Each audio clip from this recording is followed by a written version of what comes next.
네, 가스ペ프로젝트 신약 첫 번째 주제 위대한 복음으로 살펴보고 있고요. 오늘 네 번째 시간 12살 예수와 신자의 영적 성장이란 주제로 하나님 말씀을 배우는 시간 갖도록 하겠습니다. 오늘은 예수님의 어린 시절을 살펴보도록 하겠는데요. 사복음서에 보면 예수님의 어린 시절에 관련된 내용이 아주 짤막하게 등장합니다. 물론 사복음서가 예수님의 일대기를 기록한 내용이지만 예수님의 태어났을 때의 기록과 어린 시절에 관련된 내용은 상당히 짧습니다. 그리고 예수님의 공생애 가 대부분을 차지하는데요. 공생애 중에서도 예수님의 십자가 사건에 많은 부분이 편중되어 있습니다. 많게는 50%, 적게는 30%이 정도를 사복음서 기록자가 예수님의 마지막 십자가 지는 일주일에 할애를 하고 있습니다.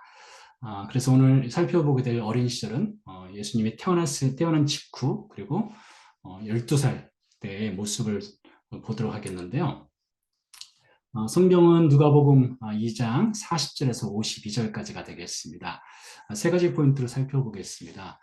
왜 예수님의 부모는 절기를 예루살렘에서 지켰는가? 왜 예수님은 12살에 예루살렘에서 유월절을 지켰는가? 왜 마리아는 예수님의 말씀을 마음에 새겼는가? 각각의 포인트를 통해서 신자의 영적 성장을 살펴보도록 하겠습니다.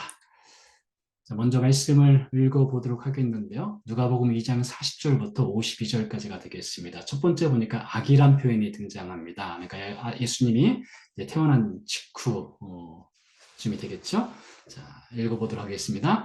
아기가 자라며 강하여지고 지혜가 충만하며 하나님의 은혜가 그의 위에 있더라. 그의 부모가 해마다 유월절이 되면 예루살렘으로 가더니 예수께서 12살 되었을 때에 그들이 이 절기의 관례를 따라 올라갔다가 그 날들을 마치고 돌아갈 때에 아이 예수는 예루살렘에 머무셨더라. 그 부모는 이를 알지 못하고 동행 중에 있는 줄로 생각하고 하룻길을 간 후 친족과 아는 자 중에서 찾되 만나지 못하매 찾으면서 예루살렘에 돌아갔더니 사흘 후에 성전에서 만난즉 그가 선생들 중에 앉으사 그들에게 듣기도 하시며 묻기도 하시니 듣는 자가 다 그 지혜와 대답을 놀랍게 여기더라.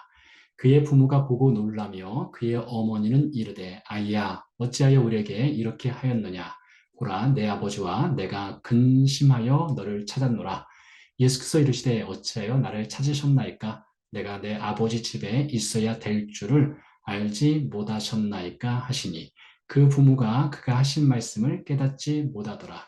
예수께서 함께 내려가사 나사렛에 이르러 순종하여 받드시더라. 그의 어머니는 이 모든 말을 마음에 두니라. 예수는 지혜와 키가 자라가며 하나님과 사람에게 더욱 사랑스러워 가시더라. 자, 52절까지 말씀 읽어보았고요. 첫 번째 포인트입니다. 왜 예수님의 부모는 절기를 예루살렘에서 지켰는가가 되겠는데요. 오늘 말씀해 보니까 그의 부모가 해마다 6월절이 되면 예루살렘에 갔다고 되어 있고요. 이 절기의 관례를 따라 올라갔다. 그러니까 절기의 전통을 따라서 예루살렘에 갔다는 표현이 나와 있는데요. 왜 예루살렘에서 절기를 지켰는가? 이것이 되겠습니다. 성경을 통해서 예수님의 부모인 마리아와 요셉이 예루살렘에 올라간 이유를 찾아보도록 하겠습니다. 절기와 관련되어 있는데요. 우리가 잘 알고 있는 절기가 있죠. 6월절입니다. 첫 번째 유월절은 아비벌 혹은 니산월이라고 하는데요. 아비벌을 지켜 내 하나님 여호와께 유월절을 행하라. 유월절 제사를 내 하나님 여호와께서 내게 주신 각성에서 드리지 말고, 그러니까 자기가 사는 곳에서 지키지 말라는 거예요. 유월절을요.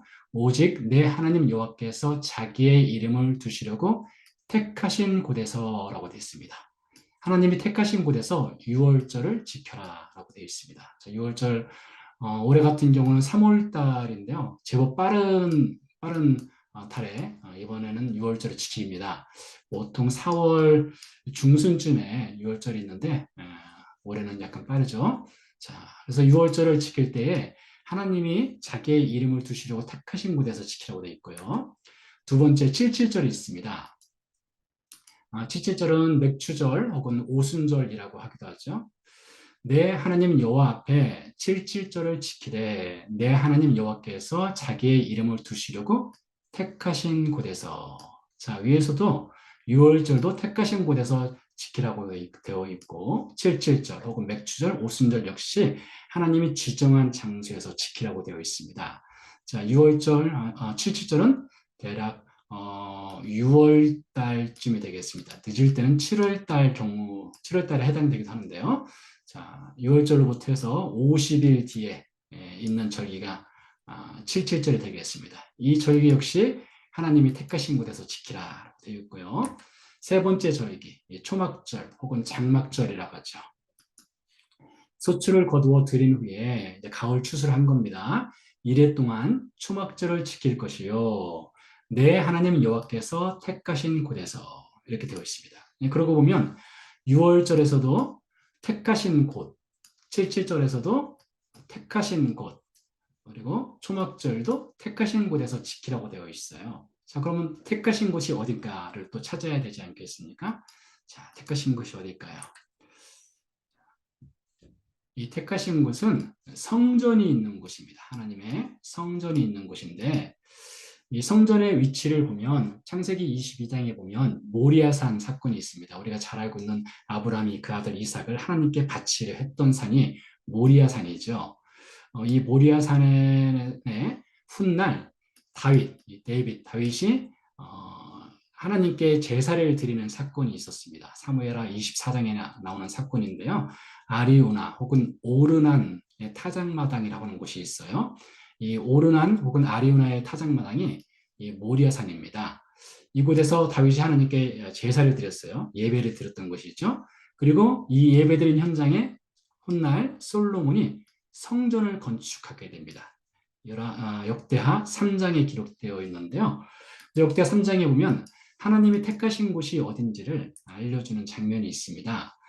솔로몬이 가로치고요. 모리아산에 여호와의 전 건축하기를 시작하니 그곳은 전에 여호와께서 그의 아버지 다윗에게 나타난 곳이요. 여부스 사람 오르난 혹은 아라우나 타작마당에 다윗이 정한 곳이라 되어 있습니다. 자, 모리아산이라고 표현했죠. 자, 모리아산은 창세기 22장과 연결된 곳이고요. 그리고 아라우나 혹은 오르난의 타작마당은 사무엘하 24장의 다윗 사건과 연결된 곳이죠. 그곳에 솔로몬이 여호와의 전, 성전, 이 템플을 건축했다는 거예요. 자, 근데 이곳이 어디냐? 바로 예루살렘이 되겠습니다. 솔로몬이 예루살렘 모리아산에 여호와의 전 건축하기를 시작하니라고 되어 있어요. 그래서 이 신명기에서는 택하신 곳이라고만 되어 있고 예루살렘이라고 하는 표현이 직접적으로 등장하지 않지만 훗날에 하나님이 택하신 장소, 하나님이 이스라엘 백성들로부터 예배를 받으신 장소로 정하신 곳이 예루살렘이에요. 자, 그럼 예루살렘이 거룩해서 하나님이 예루살렘을 선택했느냐? 그것이 아닙니다. 정반대입니다. 하나님을 예배하는 장소이기 때문에 예루살렘이 거룩해진 거예요. 예루살렘이 거룩해서 하나님이 그곳에 템플, 성전을 세우라는 것이 아니라 하나님의 성전이 있기 때문에 그 장소가 거룩해진 것이죠. 자, 다시 한번 또 우리 예루살렘 위치를 또 지도를 통해서 살펴볼 필요성이 있겠습니다. 자, 갈릴리 바다가 있고요. 밑에 사해가 있습니다. 사해에서 서쪽으로 가다 보면 이렇게 예루살렘이라고 하는 곳이 이렇게 되어 있습니다. 자, 이곳에서 이제 예수님의 부모가 예수님과 함께 올라가서 절기를 지키게 되는데 전통에 따라서 늘 올라가서 지켰다는 거예요. 자, 그래서 이렇게 질문을 던져보도록 하겠습니다. 여호와께서 자기의 이름을 두시려고 택하신 곳이 있어요. 바로 영적 성장의 장소라고 할 수가 있겠는데요. 이제 성경의 지리적으로는 예루살렘이 되겠는데요. 자, 우리 개인에게도 이것은 적용될 수 있다고 봅니다. 여러분, 우리 개인의 영적 성장의 장소가 있습니다. 여러분에게는 어디가 영적 성장의 장소가 되겠습니까? 세수만교회 예배당이 영적 성장의 장소가 될 수도 있겠고요. 혹은 여러분 각자의 처소가 또 영적 성장의 장소가 될 수도 있겠다 싶은데요. 말씀드린 대로 어떤 장소가 거룩한 것이 아닙니다. 그곳에서 하는 행위를 통해서 그 장소가 거룩해지는 것입니다. 예루살렘이 거룩한 것이 아니라 그곳에서 하나님을 예배하기 때문에 예루살렘이 거룩해지는 것이에요. 그런 것처럼 우리가 어느 곳에 있든지 그 장소에서 하나님을 예배하는 장소가 된다면 그곳은 거룩해진 장소가 되는 거예요. 더불어서 그 장소가 영적 성장의 장소가 될 수 있다라고 볼 수 있죠. 자, 그렇다면 여러분에게 영적 성장을 이루는 예루살렘은 어디인가를 생각을 해볼 필요성이 있겠다 싶습니다. 한두 번 간 곳이 아니라 해마다 올라갔다고 되어 있어요. 영적 성장의 습관이 있는 장소가 어디인가. 또 그 장소를 또 우리가 만들어야 될 필요성이 있겠죠. 자, 두 번째입니다. 왜 예수님은 12살에 예루살렘에서 유월절을 지켰는가? 42절 말씀해 보니까 예수께서 12살 되었을 때에 그들이 이 절기의 관례를 따라 올라갔다가 라고 되어 있습니다. 그러니까 예수님이 12살 되었을 때에 마리아와 요셉을 따라서 예루살렘에 올라가서 유월절을 지켰다라는 것이 되겠는데요. 이것을 오늘날, 물론 오늘날에는 아주 오래된 전통인데요. 바르미츠바라고 하는 전통이 있어요. 바르미츠바. 이 바르미츠바는 율법 혹은 계명의 아들이라는 뜻이 있습니다. 또 바트미츠바, 이것은 율법 계명의 딸이에요. 미츠바라고 하는 것은 율법 혹은 계명의 뜻이 있고요. 바르, 이것은 아람어인데요. 아들의 의미가 있고요. 바트, 이것은 히브리어입니다. 또 아람어로도 바트라고 해요. 이것은 daughter, 딸의 의미가 있습니다. 이 미츠바라고 하는 것은요, 바인딩의 의미가 또 있어요. 묶인다, 그러니까 율법에 묶인 아들이라는 뜻이 되기도 하고요. 혹은 홀로 선다라는 뜻도 있습니다. 그러니까 이제 바르 미츠바라고 하는 것은 이제 홀로 율법을 지켜 행할 책임이 있는 그 아들이 되는 거예요. 그때가 언제냐? 대략 오늘날은 13살 때입니다. 남자아이는 13살, 여자아이는 12살 때 바르미츠바, 바트미츠바를 하는데요. 예수님 시대 당시에 12살에 예수님께서 이렇게 절기를 따라 올라갔다는 거 보니까 예수님 때는 남자아이가 남자아이가 12살이 되면은 율법의 아들이 되었다라고 여기 볼 수 있을 것 같아요. 율법의 아들이 됐다는 것은 어덜트, 성인이 되는 것입니다. 율법의 아들이 되면 스스로 율법을 지킬 책임이 있는 성인으로서 역할을 하는 거예요. 상당히 빠르죠? 12살 때부터 성인이 된다는 것은요. 자, 그래서 예수님께서 12살에 이렇게 절기를 지키기 위해 올라간 것은 이 바르미츠바가 그 당시에도 있었다라고 하는 것을 엿볼 수 있겠습니다. 학자들은 정확하게 이것이 언제 시작됐는지 이야기를 하진 않습니다. 정확한 근거는 찾을 수 없어요. 다만 성경에 예수님이 12살 때 올라갔다는 것은 그 당시에도 바르미츠바, 율법 계명의 아들, 이 전통이 있었다는 것을 분명히 확인할 수 있겠습니다. 자, 그래서 예수님과 예수님의 부모가 나사렛에서 예루살렘까지 이제 유월절을 지키기 위해서 올라가는데요. 자, 지도를 다시 한번 보도록 하죠. 자, 지도를 보면은 나사렛은 이 갈릴리 바다에서 약간 서남쪽에 있어요. 이쯤입니다. 그리고 예루살렘은 여기에 있고요. 나사렛에서 예루살렘 올라가는 직선 코스는 이렇게 중앙 산악 지역이라고 하는 곳을 따라가면 됩니다. 근데 여기는 사마리아 산지를 통과해요. 여성 모임에서는 제가 이것을 말씀드리기도 했는데요. 이 사마리아 산지를 통과하게 할 수가 없습니다. 사마리아 사람들과 관계가 좋지 않기 때문에요. 그래서 이스라엘 사람들이 주로 통과하는 길은 이렇게 돌아가는 겁니다. 요단 동편길을 따라서 이렇게 예루살렘으로 올라가는 길이에요. 이 길을 따라 올라가다 보면 대략 며칠이 걸리는가 하면 빠르면 10일, 약간 느리게 가면 15일 정도가 걸립니다. 그리고 예루살렘에서 유월절을 7일 동안 지키게 돼 있어요. 사실 예루살렘에서 나사렛에서 돌아가야 되지 않겠습니까? 그럼 다시 또 10일에서 15일 정도가 걸립니다. 한번 계산해 보시기 바랍니다. 그럼 며칠일까요? 빨리 올라가서 27일에서 37일 정도에 걸리는 거예요. 그러니까 여러분, 이 예수님과 예수님의 부모가 휴가를 냈다면 이렇게 되는 겁니다. 휴가를 냈다면은 휴가 기간이 3월달 한 달 전체를 휴가를 다 내야 되는 거예요. 3월 한 달을 전체를 다 내서 예루살렘에 올라가서 절기를 지키는 것이죠. 만약에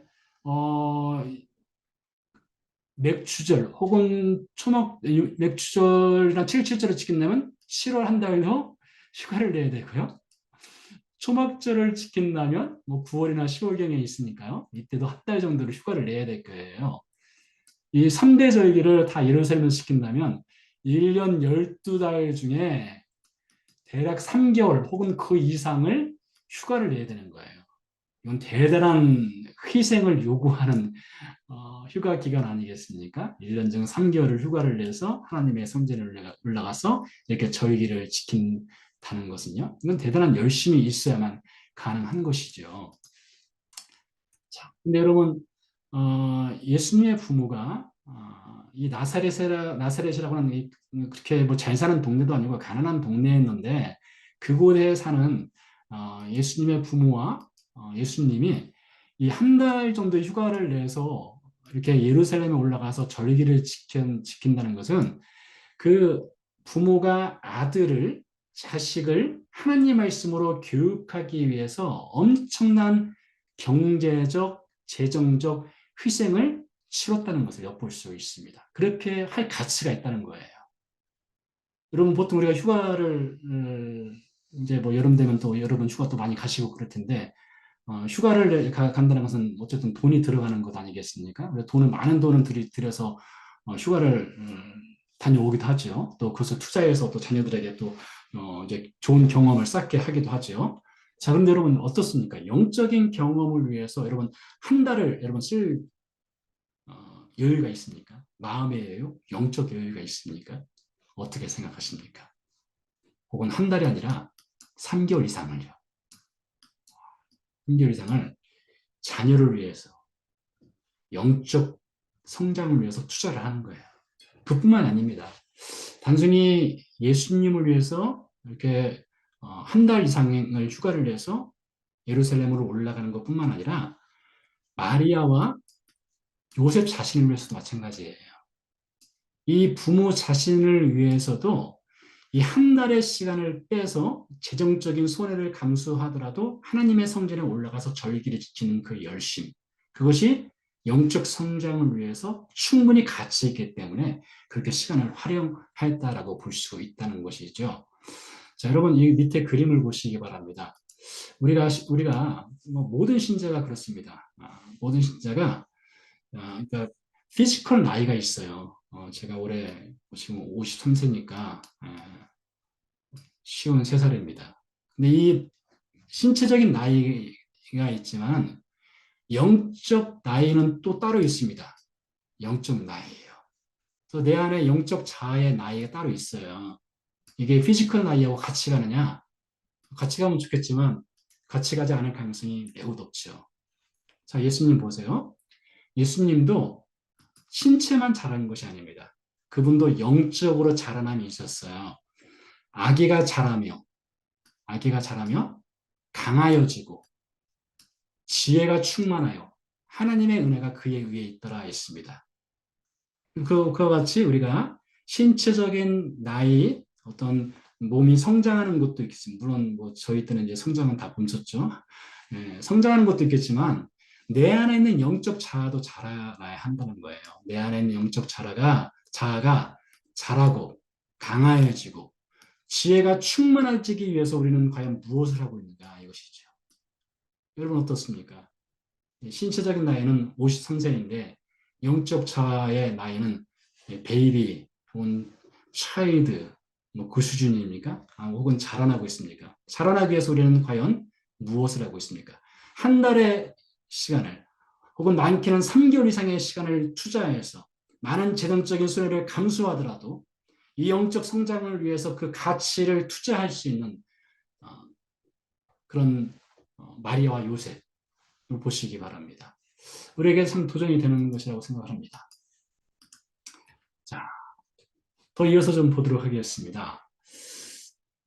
43절부터 47절까지를 좀 보도록 하겠는데요. 그날들을 마치고 돌아갈 때에 아이 예수는 예루살렘에 머무셨더라. 그 부모는 이를 알지 못하고 동행 중에 있는 줄로 생각하고 하룻길을 간 후 친족과 아는 자 중에서 찾되 만나지 못하매 찾으면서 예루살렘에 돌아갔더니 사울의 성전에서 만난지 그가 선생들 중에 앉아서 그들에게 듣기도 하시며 묻기도 하시니 듣는 자가 다 그 지혜와 대답을 놀랍게 여기더라. 여러 가지 얘기를 할 수 있는데 그중에서 하나만 보도록 할게요.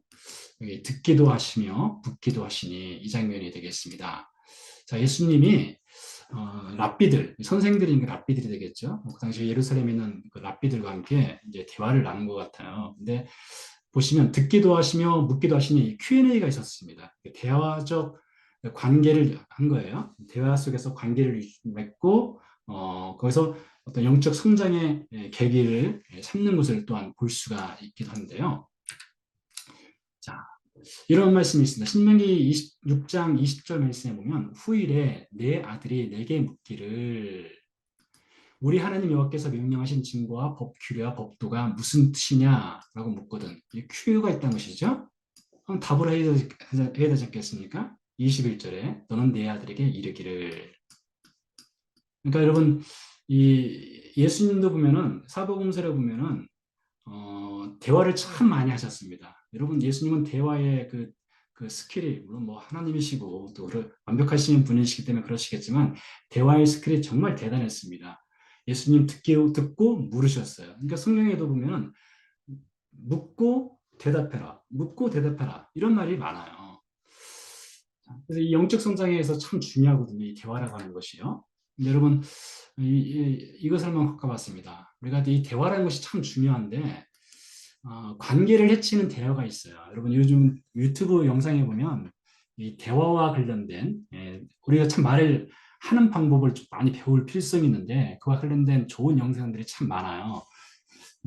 그 중에 한 장면을 가져봤는데요. 관계를 해치는 대화가 있답니다. 이 대화는 사실 관계를 쌓기 위해서 하는 건데 오히려 관계를 해치는 대화가 있어요. 하나만 가져왔어요. 다른 사람의 말을 부정하는 말 습관이 있답니다. 그러니까 어떤 사람이 어떤 얘기를 하면 그런 습관을 갖고 있는 경우가 있어요. 어떤 것인가 하면 무슨 얘기를 하면은 그게 아니라 그게 아니고 이렇게 말하는 것이죠. 꼭 반대편에 서서 이야기하는 거예요. 너는 틀렸고 나는 옳다. 그런 말의 습관을 갖는 경우가 있죠. 다른 사람 떠올리지 마시고요. 저 자신을 생각하고 여러분 자신을 생각해 보시기 바랍니다. 어떤 얘기를 하면 그게 아니고 그게 아니라 이렇게 하는 거예요. 그러면 관계를 해친다는 거예요. 어떻게 대화를 해야 되느냐.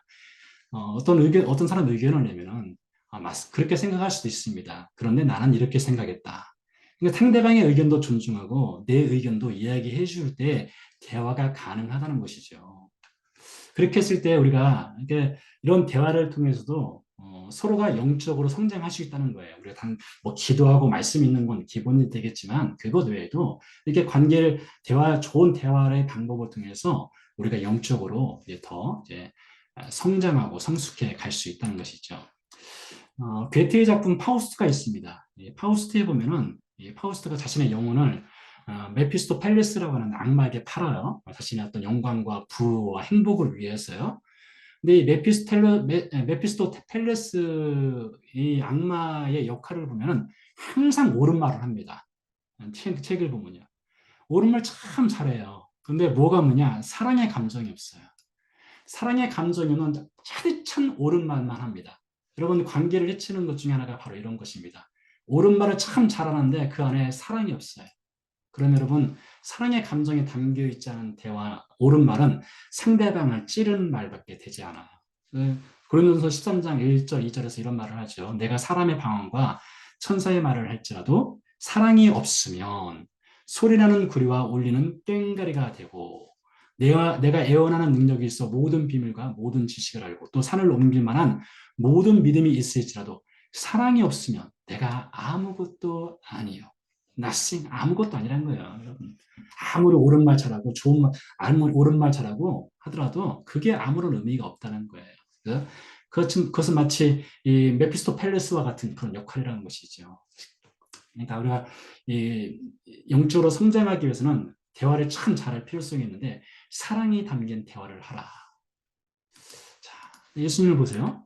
예수님은요 먼저 들으시고 질문을 하셨어요. 이 말씀에 나와 있잖아요. 듣기도 하시며 묻기도 하셨다겠어요. 먼저 듣고 물으셨어요. 먼저 듣고 물으셨다. 그러니까 듣는 훈련을 참 잘해야 됩니다. 영적 성장을 하려면 잘 들어야 돼요. 경청의 훈련을 잘 해야겠다 이것입니다. 잠언서에 보니까 이런 말씀이 있습니다. 사연을 듣기 전에 대답하는 자는 미련하다고 있어요. 사연을 듣기 전에 먼저 대답하면 미련한 사람이다. 자, 음치, 박치는 혼자 괴롭습니다. 그렇죠? 뭐 저 같은 음치나 박치는 저 혼자 괴로운데요. 물론 소음이 돼서 다른 사람을 또 괴롭게 할 수도 있겠네요. 생각해 보니까요. 근데 여러분 소통치, 이 소통치는 관계를 괴롭게 해요. 대화가 나만 옳다고 말하고 사랑의 감정이 담겨 있잖아요. 옳은 말만 할 줄 아는 것, 그게 아니고 그게 아니야. 이렇게만 부정적인 말만 하면요.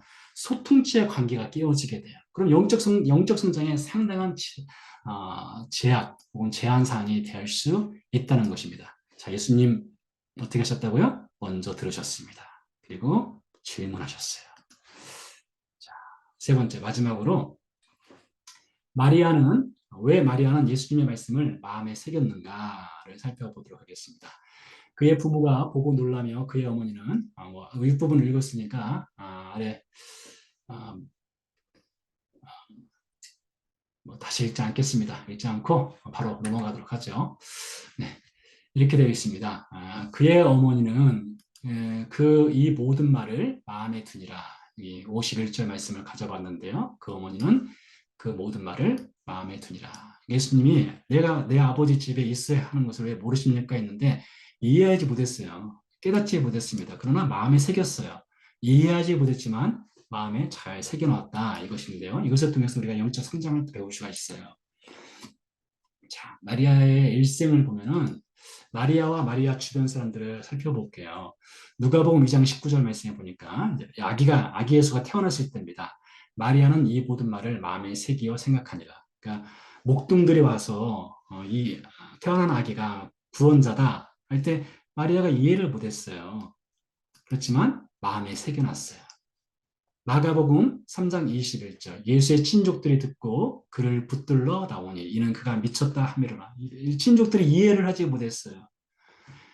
친족들이 이해를 하지 못했습니다. 예수님의 어머니도 예수님의 행동을 이해하지 못했습니다. 그때 예수의 어머니와 동생들이 와서 밖에 서서 사람을 보내어 예수를 부르니 예수의 형제도 마찬가지입니다. 이는 그의 형제들까지도 예수를 믿지 아니하미로라. 이해하지 못했지만 마음에 새겨 놓았어요. 여러분 우리가 하나님 말씀 어떻게 다 이해할 수 있겠습니까? 그렇지만 일단 마음에 담아 놓는 거예요. 마음에 저축을 해놓습니다. 해놓고 그것을 곱씹어 봅니다. 곱씹고 묵상하고 생각하고 하다 보면 그것이 어느새 나의 믿음이 돼요. 그래서 사도행전 1장을 보세요. 여자들과 예수의 어머니 마리아와 예수의 아우들과 더불어 마음을 같이하여 오로지 기도에 힘쓰니라 라고 되어 있어요. 처음에는 이해하지 못하고 그냥 마음에 새겨놨는데 훗날 기도의 자리로 가 있는 것을 보세요. 우리가 그렇습니다. 우리의 영적 성장이라고 하는 것이 다 이해해야만 영적으로 성장하는 것이 아닙니다. 말씀을 들으면 일단 마음에 새기세요. 저축을 해놓으세요. 그럼 그것이 훗날 우리에게 믿음의 영적 성장에 디딤돌이 분명히 될 것입니다. 자, 예수님도 보세요. 아기가 자라며 강하여지고 지혜가 충만하며 하나님의 은혜가 그의 위에 있더라 했습니다. 그러니까 예수님도 성장하는 단계가 있었잖아요. 52절 예수는 지혜와 키가 자라며 하나님과 사람에게 더욱 사랑스러워 가시더라 했습니다. 가시더라. 현재 진행형으로 예수님도 아기 때부터 계속해서 신체적으로 또 영적으로 성장해 가는 것을 볼 수가 있습니다. 그럼 여러분 말씀을 들으면 일단 담아 놓으세요. 그리고 곱씹어 오세요. 묵상하세요. 자, 그래서 영적 성장은 나이나 신앙생활 횟수의 정비라면 참 좋겠지만 정비를 하지 않습니다. 또한 더불어서요. 모두 어른이 되는 것이 아니에요. 우리가 나이가 먹는다고 해서 다 어른이 되는 것이 아닙니다. 나이가 들었다고 해서 성숙해지는 것도 아닙니다. 그래서 어른이 되기 위해서 영적으로 성장하기 위해서는 무엇이 필요하느냐. 영적 성장을 위해서 나는 무엇을 하고 있는 것이 필요해요. 여러분 무엇을 하고 계십니까? 영적 성장을 위해서.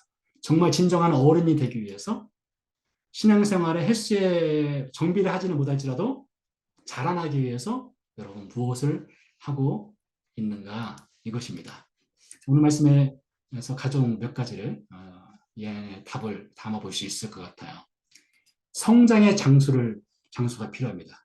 우리는 영적 성장의 장소가 있어야 돼요. 집이 될 수도 있겠고요. 예배당이 될 수도 있겠고요. 어떤 사람과의 만남의 장소가 될 수도 있겠죠. 지금 영적 자아의 나이는 몇 살입니까? 이것을 또한 파악할 필요성이 있어요. 그리고 관계적 대화, 부정적인 것을 하지 않고, 옳은 말만 하지 않고, 사랑의 감성이 있고, 소통치가 아닌 그런 관계적 대화를 하는, 그래서 통해서 영적으로 쭉 자라날 수가 있어요. 그리고 이해되지 않는 것은요, 마음에 저축해 놓으세요. 마음에 새겨 놓으세요. 그런 것이 자라가면서 이해가 될 수도 있고, 또 믿음의 디딤돌이 될 수 있습니다. 그래서 성장하게 돼요. 자라나게 됩니다.